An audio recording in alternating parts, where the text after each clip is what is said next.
Om Shanti. In this video we are going to discuss about the 10 avatars of Parvati, goddess Parvati.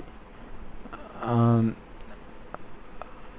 we are more familiar with 10 avatars of Lord Vishnu, but we are a bit less familiar when it comes to our uh, um, Parvati avatars, consort of God Shiva. Um, these are the 10 avatars of Parvati Devi. That is, first one is Kali, Bagalamukhi, Chinnamasta Devi, Bhuvaneshwari, Matangi,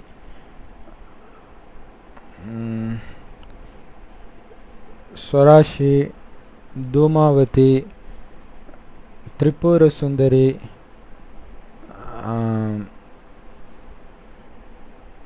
Kamala, Tara, and Bhairavi. So the main thing that we are going to discuss about in this video is not just the story relating to those avatars, but the actual deep spiritual meaning lies in every avatar. And what those stories signifies, it represents some deep spiritual meaning. That's what we are going to bring out in this video. First, let's see what the legends say about these avatars. Then let's see the actual spiritual meaning behind these avatars.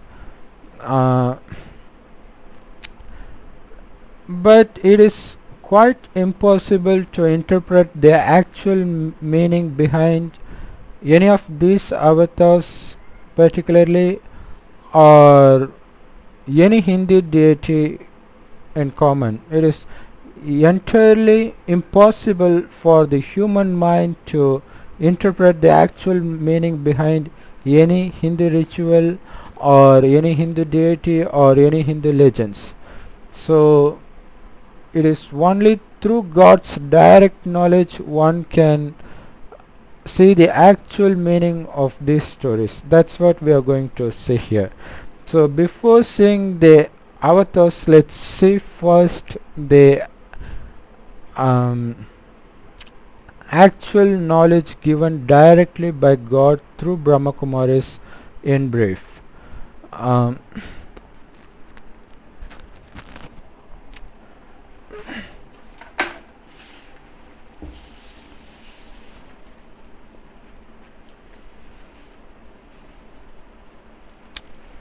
God says, just like this 24-hour time cycle that consists of day and night, there is a bigger time cycle consisting of 5000 years. This time cycle is represented by this Swadharshana chakra that is found mostly in Vishnu's hand and hands of other Hindu gods. So this Swadharshana chakra, or you can call it kalpa, this 5000 year time cycle consists of one kalpa, and whatever happens in one kalpa, it keeps repeating kalpa after kalpa, which means if you are listening to this video now, it obviously means you watched the same video 5000 years back on this same minute. This is what you are going to do every 5000 years on this particular second. So God says in this 5000 year time cycle, the first half of this 5000 years is going to be heaven and the next half is going to be hell, and both hell and heaven are going to be on the same planet Earth. Particularly a tiny portion of India is going to be heaven, and for the first 2500 years a part of India will be heaven, and the residents of heaven are called deities. So where have they gone now? They haven't gone elsewhere. They just take birth after birth, and they have to come to this hell also.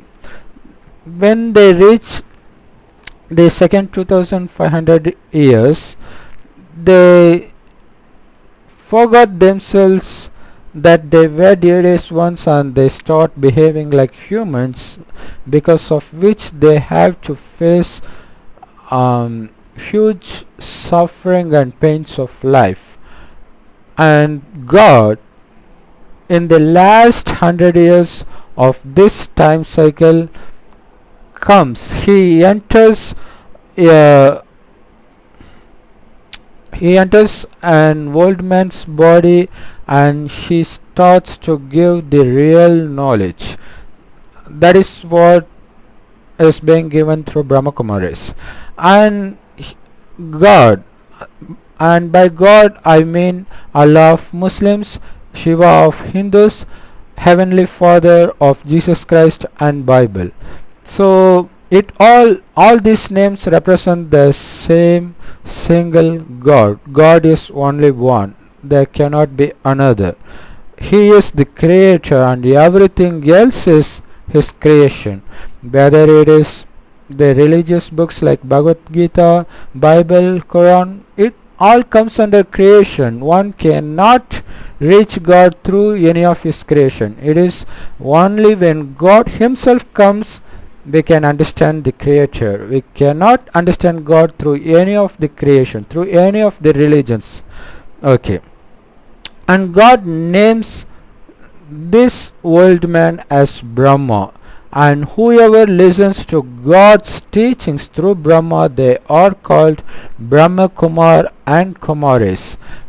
And God says, my sweet children, you are my children actually.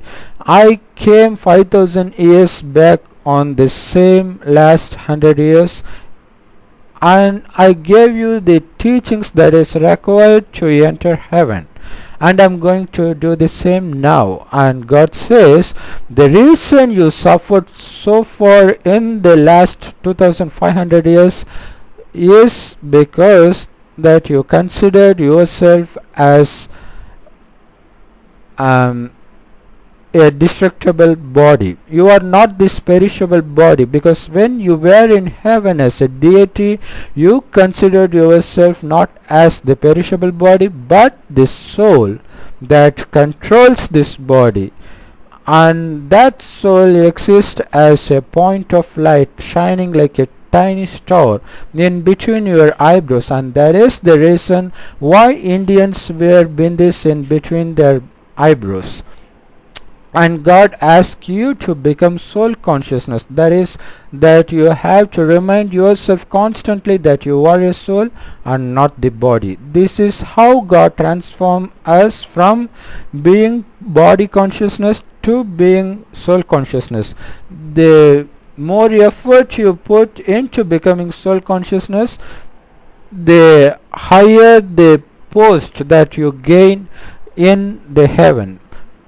So what you need to do is, you constantly have to remind yourself that you are not this body but your soul. You, this soul, is seeing through the eyes. You, this soul, is listening through the ears. You, this soul, is speaking through the mouth. That's how you have to remind yourself.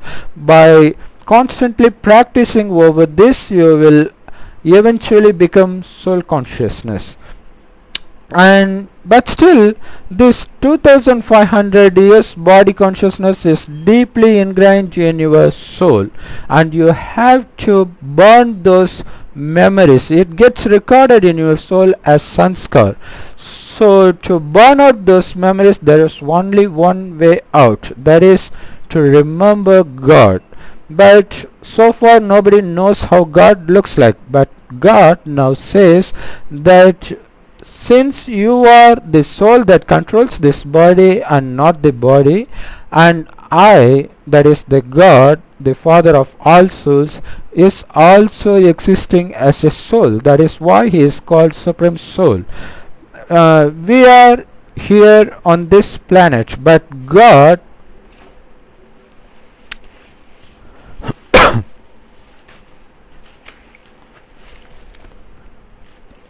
exists here. See, we humans reside here on this universe.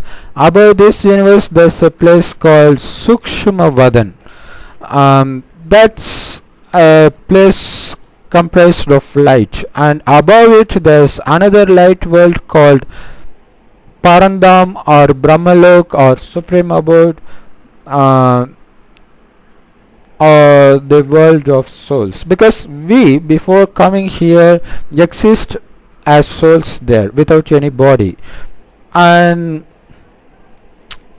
God also resides here all the time. It is the permanent place for God. God is not present everywhere as we widely believe now.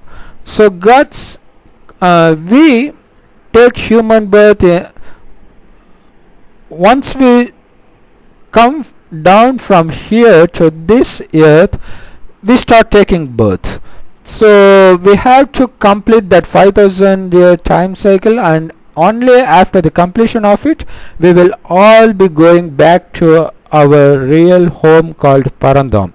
But and after that again we need to enter the same cycle, because it is a cycle, nobody can escape from it.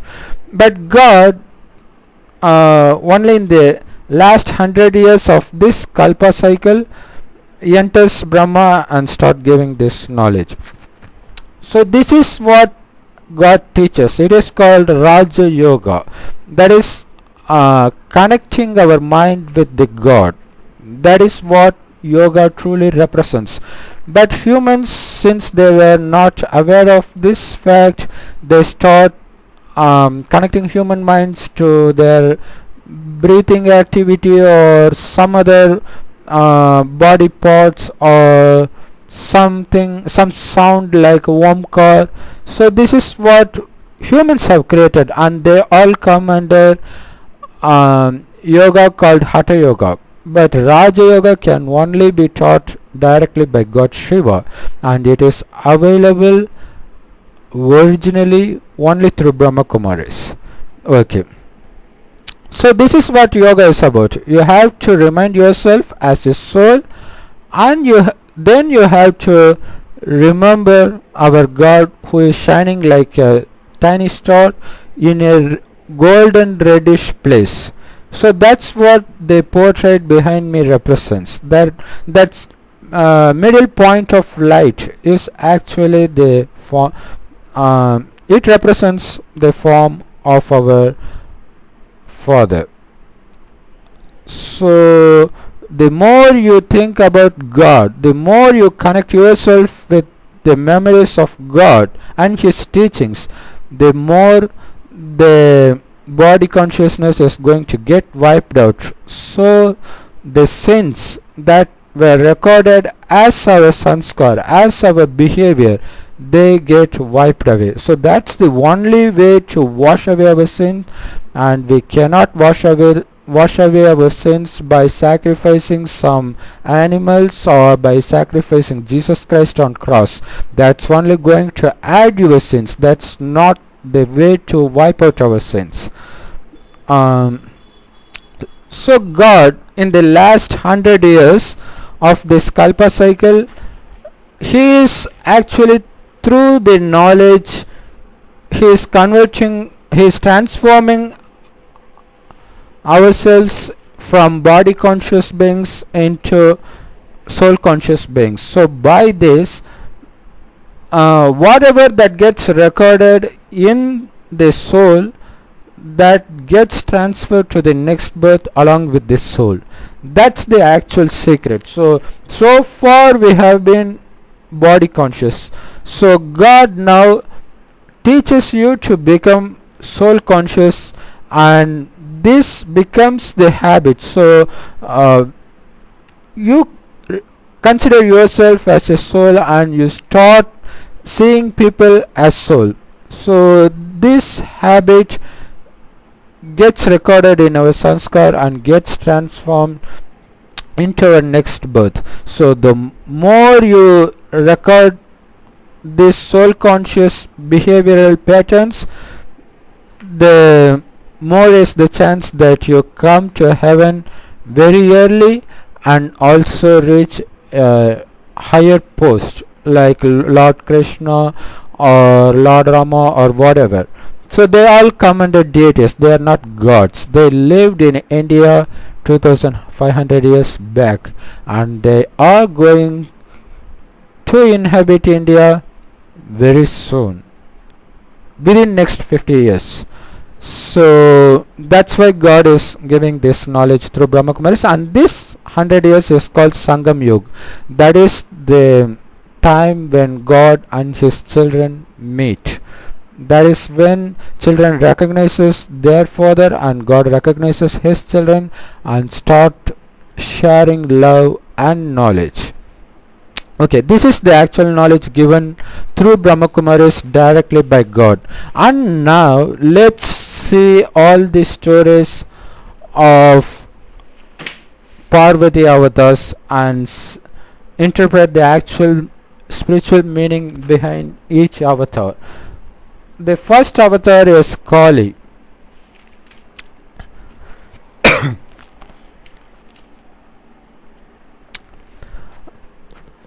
Kali's statue is always seen standing naked on a corpse. It looks like God Shiva, and the background is a cremation ground.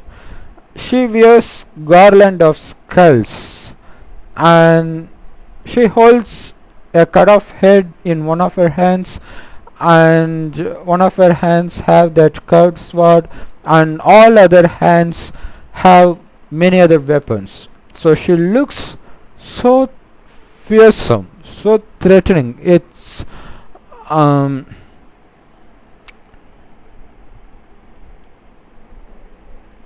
blood is seen dripping out of her mouth, and you can see her tongue shown out of her mouth, and she looks so fierce. And the story behind this is she fights with a demon king called Raktabija, and this Raktabija has a boon that every single drop of blood that comes out of his body will again become another Raktabija. So that's the boon he gained from God. So this Kali, she's drinks all the blood drops from this demon king's body. That's why we see her tongue stuck out. That's the story. So she was in a very angry mood. That's what this picture is supposed to represent. Now let's see the actual spiritual meaning by correlating the actual direct knowledge conferred by God through Brahma Kumaris. So whatever Hindu stories or Hindu deity statues, everything represent the happenings of Sangam Yuga. So it is we, the Brahma Kumaris, we are fighting against the body conscious behaviors like lust, attachment, greed, anger, ego. So we are fighting constantly against these 5 vices, or you can call it vikas in Hindi. So it is this fight that is shown as the fight between demon and deities in Hindu legends. Actually in heaven there won't be any demon, there won't be any demonish character. So these fights did not happen in heaven. Actually it did not happen anywhere. So it is the actual fight that we constantly have to encounter with our mind. That is what these stories represent. So this Kali,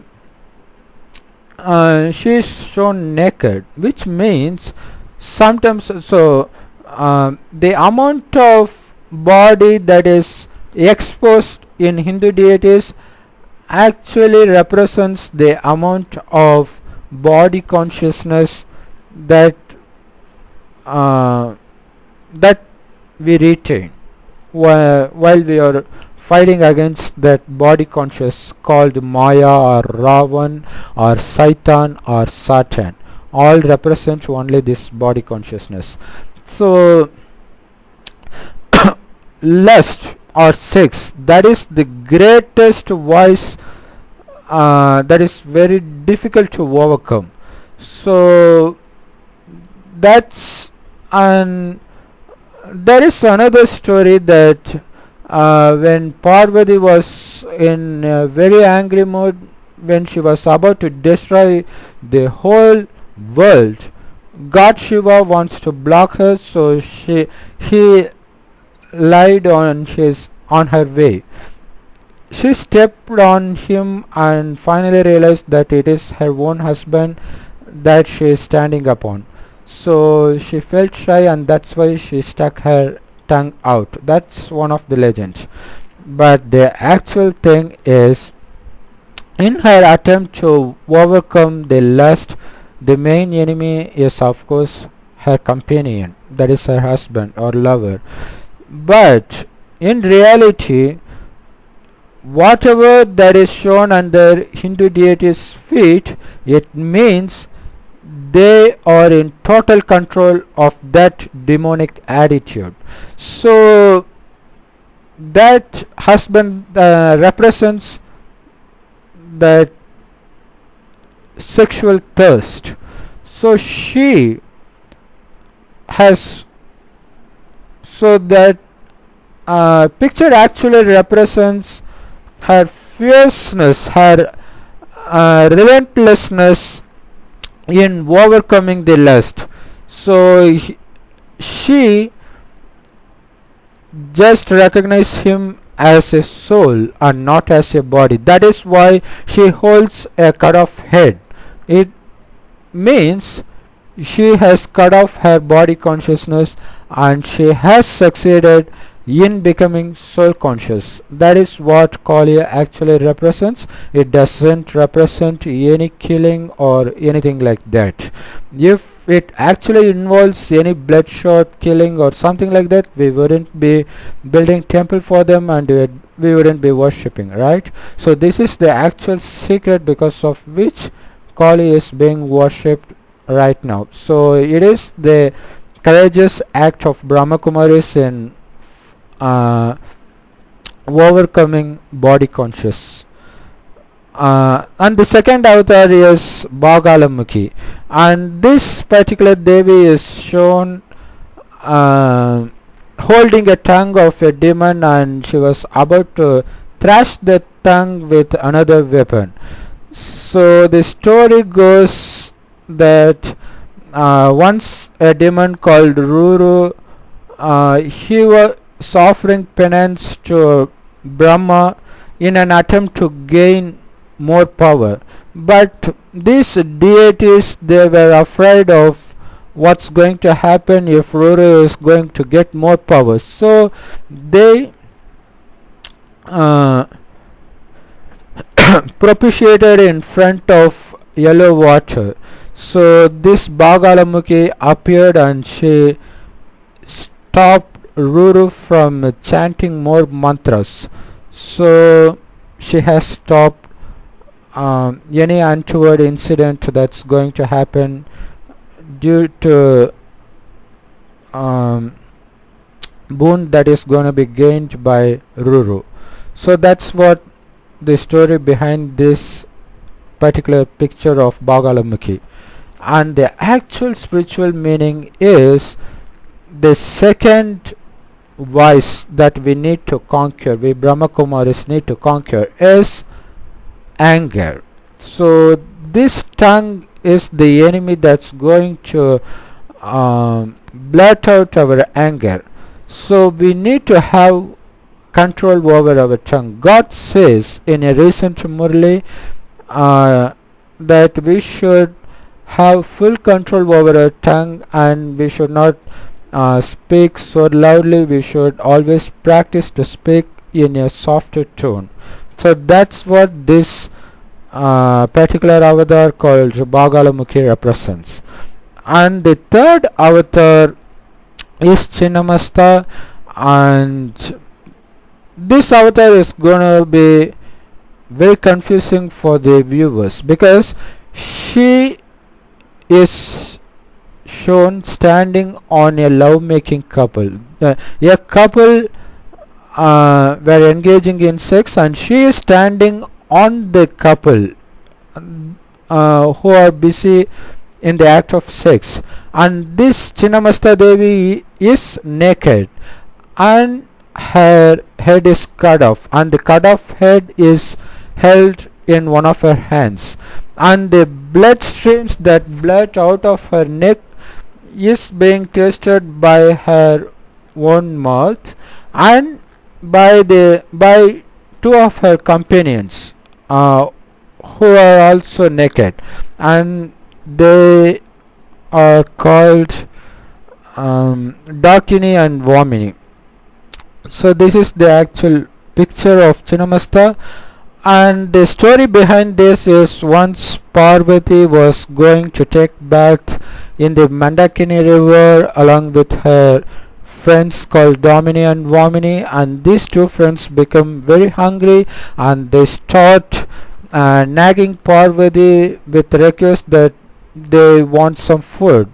Parvati, after getting several requests, she cut off her own head and start feeding her companions with her own blood. So this seems to represent her sacrificial act, but the real truth behind this story and this picture, this avatar of Chinnamasta, is we Brahmakumaris, we sacrifice our life in quenching the thirst and satisfying the hunger of the whole world, not the hunger that can be satisfied by eating food, but the rational hunger for knowledge. So only God's knowledge can satisfy the knowledge, thirst and hunger that is present in the humans of the world.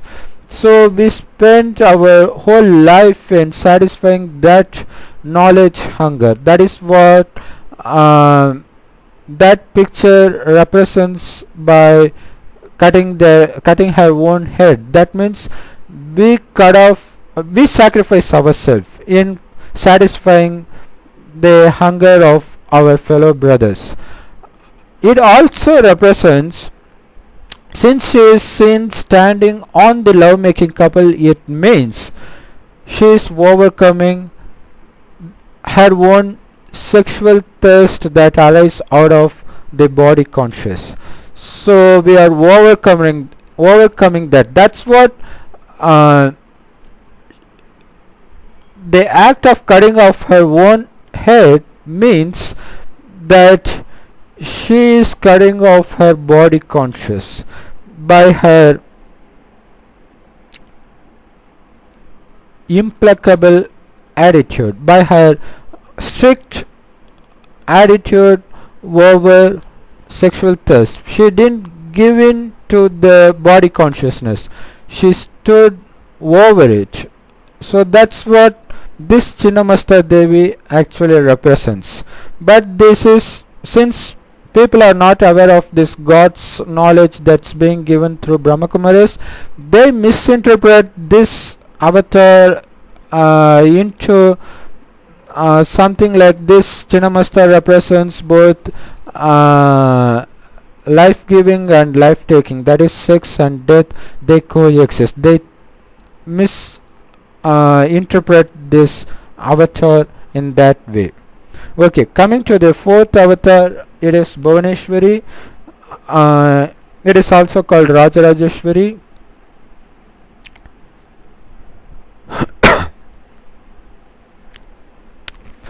So the story goes that when Lord Brahma had the desire to create the universe, he started doing intense tapasya.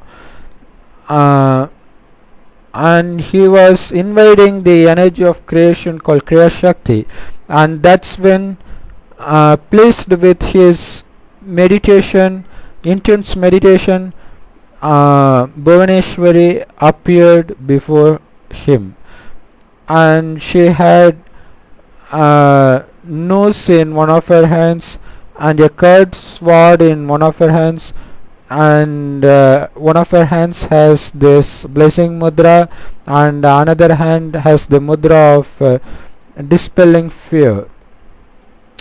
So she is dressed very beautifully, and this is Bhuvaneshwari actually means the queen of the universe, the creator of the universe, because Bhuvan means the world, Ishwari means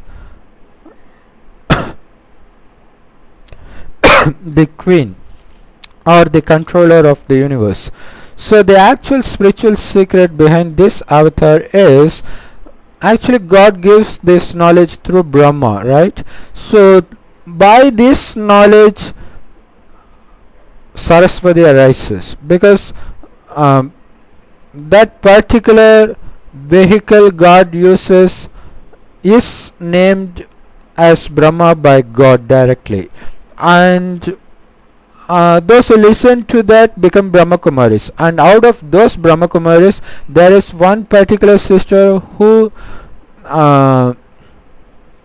practiced soul conscious very strongly, that she become next to Brahma, and she is called Saraswati. So this is how actually Saraswati is born. That is, this birth is the spiritual birth, not the birth that is given through a mother's womb. No, it doesn't happen like that. By listening to God's knowledge, we recognize our Father and we start converting ourselves into Brahma Kumaris.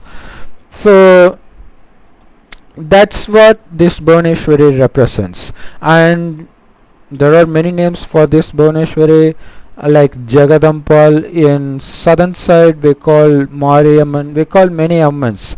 Okay. So this is not actually called Rajarajeshwari because she is Saraswati in this Sangam Yuga, and after going to heaven, after taking birth in heaven, she becomes Lakshmi. So that is when she becomes Rajeshwari, which means she becomes the queen of heaven. But the more powerful is Bhuvaneshwari. She is more powerful than Lakshmi, because Lakshmi is very pure. She becomes the queen of heaven, but heaven is very limited in terms of population. It is the maximum amount of the residents of heaven is just 33 crores, but this Bhuvaneshwari is actually the mother of the entire universe now, which means now the population is going to touch 1000 crores. So that's why Bhuvaneshwari is being worshipped more than Lakshmi. Lakshmi is worshipped only once a year during Lakshmi Puja, but this Bhuvaneshwari, this Jagadamba, she is being worshipped across the globe under various names, and she is being worshipped throughout the year. Okay, that's all about Bhuvaneshwari. And the fifth avatar is called Matangi. This Matangi, the story behind this Matangi avatar is, once Shiva had a conflict with Parvati, and Parvati leaves for her father's home, but Shiva he wants to see his wife, so he goes there in disguise of an ornament vendor, and Parvati was selecting her favorite ornament, and she asked for the price. For that, God Shiva says that you are the price. if you satisfy my desire, that would be the price for the ornament. And hearing this, Parvati gets really shocked, but after that, through her yogic power, she recognized that the vendor is actually God Shiva in disguise. So she says him that she will satisfy his desire, but not now. So she sends her away. In that evening, she goes in disguise of an outcast girl, and she approaches Shiva, thinking that Shiva wouldn't recognize her. But Shiva recognizes her, and he says that if you are going to marry me, I will make you Parvati. Before that, this particular avatar called Matangi, as an outcast girl, says Shiva that she is going to do tapasya and she doesn't want any disturbance from this Shiva. For that, God Shiva, I am the God Shiva you are looking for. So I will give the fruit of your tapasya. So for that, you need to get married with me so that I can make you like Parvati. Then Parvati Devi realized that Shiva has recognized her. So that's why she is called Matangi. And the actual secret behind this Matangi, this actual spiritual secret behind this avatar is God. He always exists as a point of light. He doesn't come under birth and death cycle. But still, in the last 100 years of this 5000 year Kalpa cycle, he enters a human. So only his children who were deities in the last 2500 years, only they can recognize the God. He is not only our father, he is also our divine husband. But here husband represents the relationship with the soul and not with the body, because God doesn't have any body. So we recognize our husband and he recognizes us, that is his wives. All of us, the souls, are his wives.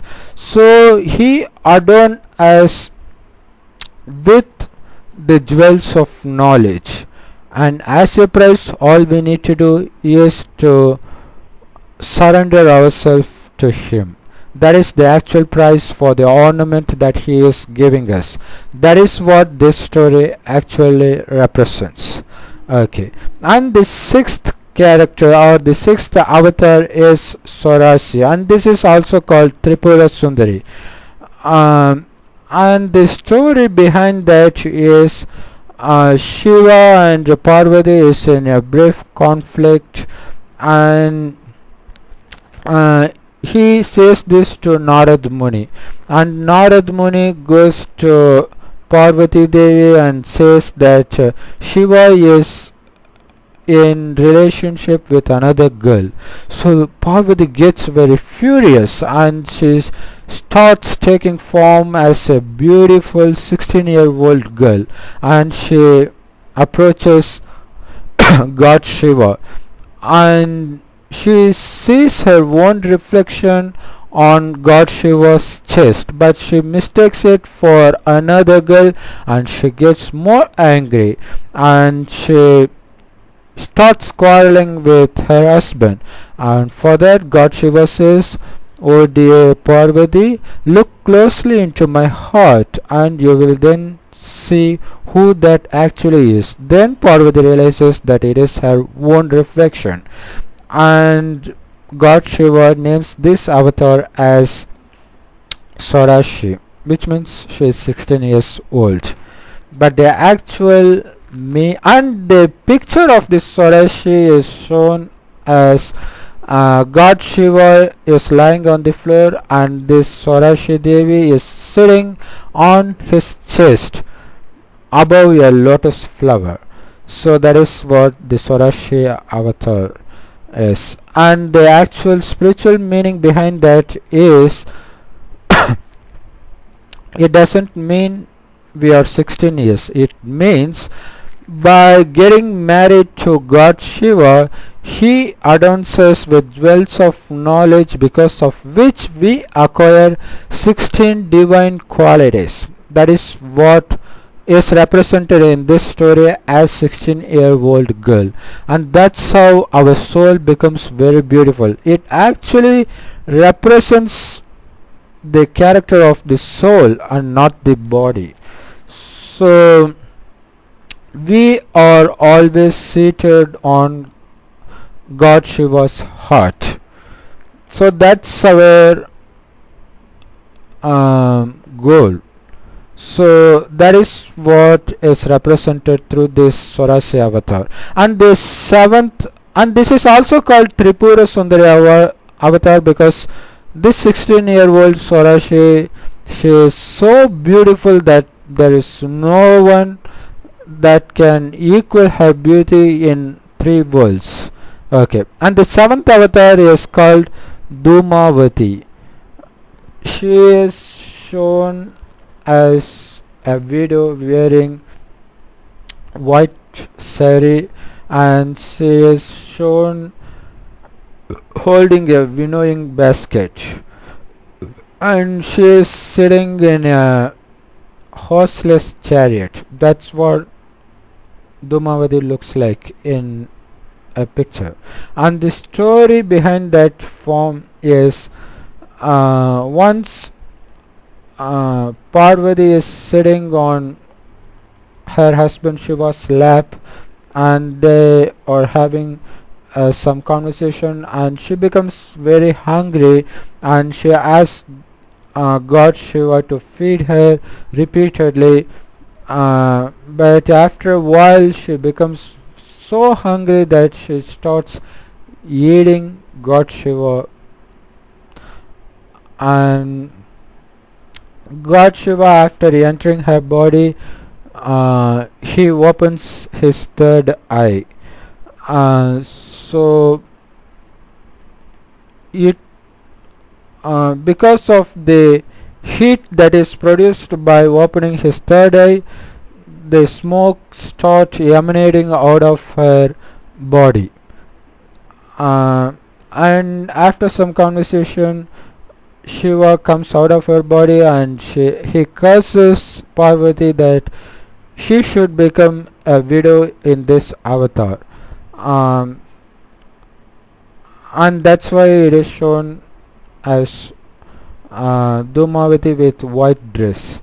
And also Dhuma means smoke, so this white also represents smoke. That's what the legend behind this Dhumavati avatar. But the actual spiritual meaning that makes Dhumavati worshipable is, we Brahmakumaris usually wear white dress. You can see all sisters and brothers wearing white, pure white dress, and it actually means we do not eat our father God Shiva. Instead, he is the ocean of knowledge, and he imparts the same knowledge to us. So we in turn becomes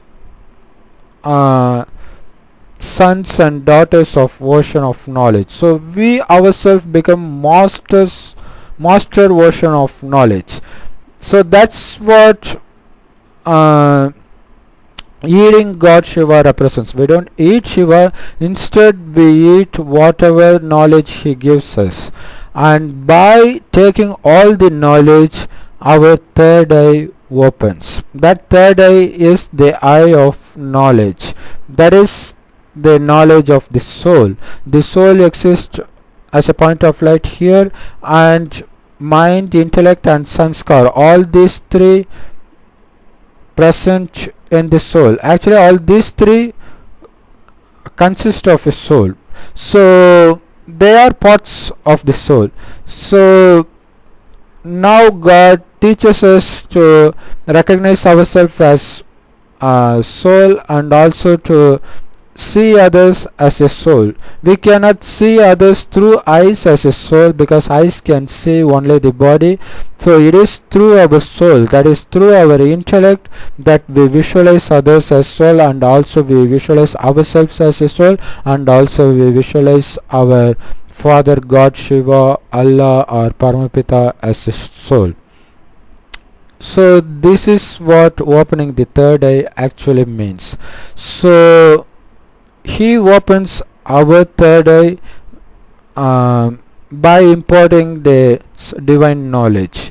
And we wear this white dress because white dress actually represents widow, which means after losing her husband, she is supposed to think only about God, which means she is actually married to God alone.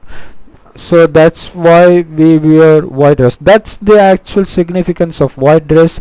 It is being worn by many religions, like nuns of Christians.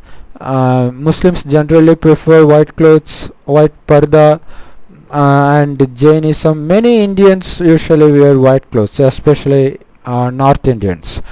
So it means we cut off everything from our mind, and we connect our mind only with the only one God. He is our father, he is our husband, he is our friend, he is our Sadguru. He is the only one with whom we establish all relations, and we cut off all other relations with this world that is going to get distracted anytime soon. So that's what God teaches us. What's the use in connecting yourself with the world that's going to become destructible very soon? So he gives this knowledge and asks us to cut off all the mental attachment before there is a need to cut off. So if we cut off on our own, then we'll save ourselves from the future pain that is going to be caused when the relationship is forced to cut off from us. So that is what Dhumavati represents. And also she holds a winnowing basket. It actually means winnowing basket is used for separating the grains from the chaff, right? Similarly, we Brahmakumaris are taught directly by God to take only the good things that is given by God, and to extract all other things that we have so far imbibed in our mind from the world. So we have to remove everything. That's what is represented as a winnowing basket. That's the reason swan is shown as a vehicle for Saraswati, because swan has the capacity to extract milk from the water. It also has the capacity to extract pearl from the dust. So that's another reason we are given the white clothes. And the reason Dhumavati is shown sitting on a horseless chariot is the chariot actually represents our body, and the horses usually represent the senses, those five senses. That's why in Mahabharata, the chariot in which Lord Krishna and Arjuna was standing is shown with 7 horses, which represents 5 senses and mind and intellect. So in total it is shown as 7 horses. And here in Dhumavati chariot it is shown horseless chariot, which means though she has a body, it is not controlled by her senses, but it is controlled directly by God, because she has given herself to God. This is what is represented by a horseless chariot. This is the actual spiritual meaning behind that Dhumavati story and that avatar. Okay, coming next is the 8th avatar called Tara. She looks similar to Kali. strikingly similar. She looks more or less similar to Kali. She is half naked, but Kali is shown wearing a girdle of cut off human hands on her waist. But Tara, she was wearing uh, a skirt made of tiger skin, and except that everything else is similar to that of Kali. She also holds a cut off head. She also is seen standing on God Shiva's chest. She also has her tongue stuck out. So, and also there is a legend behind this Tara avatar, uh, which goes like God Shiva. Uh, uh, there is a story in Mahabharata where Devas, that is the deities, and the asuras were churning the ocean of milk to extract a portion, Amrit. So if one consumes that, they can conquer death. So that's the quality that portion has. So they were churning the ocean with a mountain called um, Mantara as the central axle, and the Vasugi serpent as a rope. That serpent is also called Anantanag. So while they were churning this serpent, it actually releases the poison. So there was then pray for God Shiva, and God Shiva drinks the poison, and out of which he becomes blue. That is what the Nilakanta story is all about. That's how he becomes blue, and he faints out of the effect of poison. And Parvati Devi, out of her maternal instinct, she takes God Shiva on her lap and start breastfeeding him, and this milk counteracts the poison that was consumed by God Shiva. So after uh, drinking milk from Parvati, he comes back to life. That's what Tara is all about. So Tara is being worshipped as a mother that has a maternal instinct, and she can give the devotees anything they ask for. Okay, now let's come to the original spiritual secret behind this Tara avatar. So we Brahmakumaris have been quenching the thirst, as I said earlier, of all people of all dharma, all religions, and we are feeding them with the milk of knowledge. That is what this milk actually represents. So that is, we are people, they faint, they lose their consciousness into these five vices called sex, anger, attachment, greed, and ego. So those who are in that unconscious state, out of consuming these five poisons, we are counteracting those poison by giving this milk of knowledge. So by taking this knowledge, they come back to their original nature, that is the deity nature, the divine nature. So we are bringing them back from body consciousness into the soul consciousness. That is what this Tara avatar actually represents. Okay, the next avatar is called Bhairavi. Bhairavi is shown as a very violent form of Parvati. She is the most violent avatar. So the legend goes that whenever she enters the battlefield, all the demons, they become very weak and they panic just at the sight of her appearance. She looks so horrible. Okay. Sometimes she is shown riding on a donkey's back. She is shown holding a trishul, that is the trident, parachute, that is the axe, and a thunderbolt, and also one of her hands will have a book. Okay, the spiritual meaning behind this avatar is,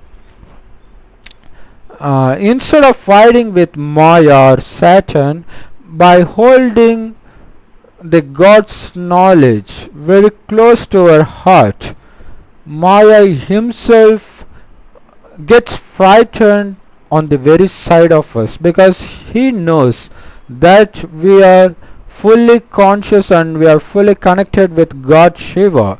And when our mind is connected with God Shiva, it is totally impossible for Maya to even approach us.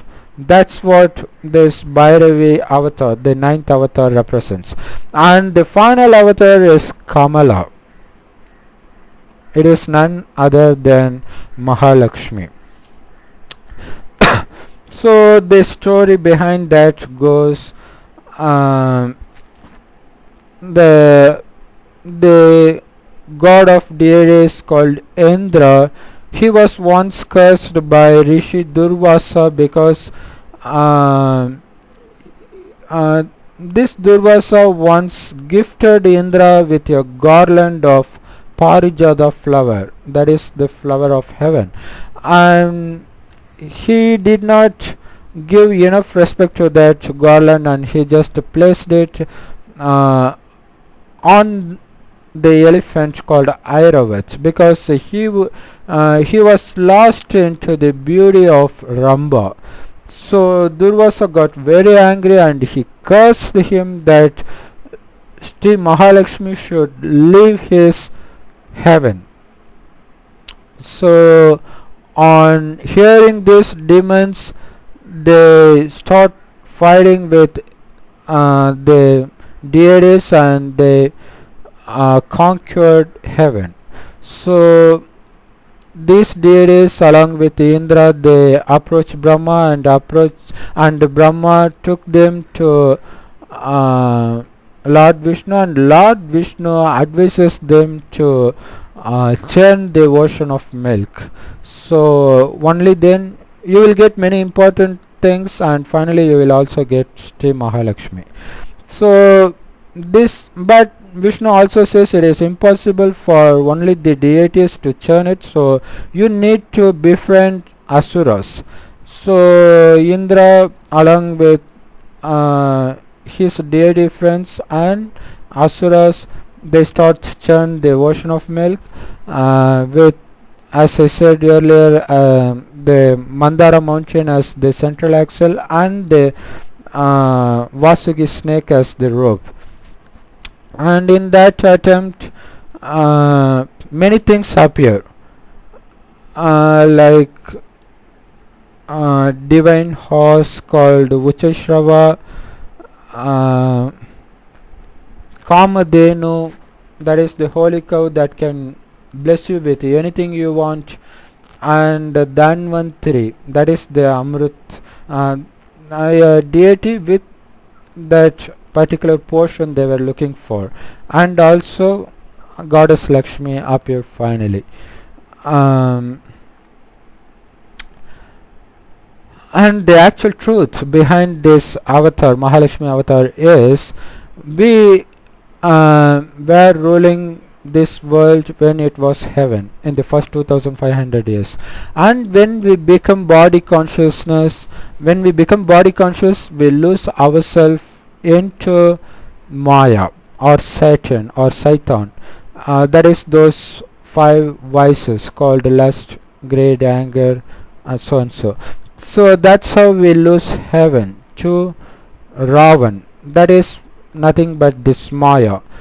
So that's when we start suffer. So we convert this heaven into hell. That is what in this story they show, that demons conquered heaven, which means heaven and hell are same places, because demons can rule only hell, right? So when they conquer heaven, it becomes hell. That's the spiritual meaning hidden in all these stories. So again, God Shiva, after taking Brahma as a vehicle, he gives us this knowledge, and by thinking of this knowledge every time is called churning the ocean of knowledge and not the ocean of milk. But in Vedas, it is wrongly written as the ocean of milk, but it is the ocean of knowledge that we are churning, out of which we are getting all this Kamadhenu, Kalpavriksha, and this Amrit called Jnanamrit, that is the portion of knowledge. So by getting this, we ourselves turn into Mahalakshmi, that is, we become the rulers of heaven. That is what all these 10 avatars actually represent. So to gain more knowledge about all Hindu stories and deities, not only Hinduism, Christianity, Islam, anything related to Bible, Quran, or any religion, the hidden meaning behind those religions can be interpreted in a correct manner only after acquiring the direct knowledge of God through Brahma Kumaris. So for that you need to visit the nearest Brahma Kumaris center as soon as possible. You can visit brahmakumaris.com website for getting the addresses of the main Brahma Kumari centers in India. You can call them up to get the nearest one, so that you can make use of this knowledge and become deity without spending a single penny, because it is totally free of cost.